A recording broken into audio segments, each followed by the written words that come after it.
revela, o ronco é a terceira maior causa de divórcio. Vá dormir com um barulho desses.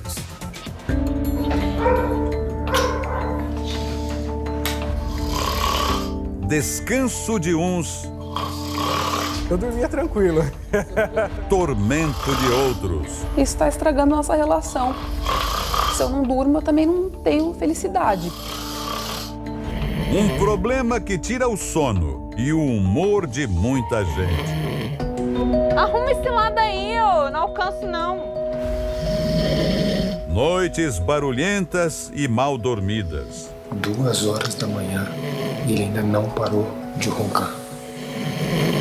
Desde que ele pegou no sono mesmo, ele tá emendando um ronco no outro. Roncar é um sinal de alerta para a saúde e de perigo para o casamento. Parece exagero? Então feche os olhos por alguns instantes e tente relaxar ouvindo este som.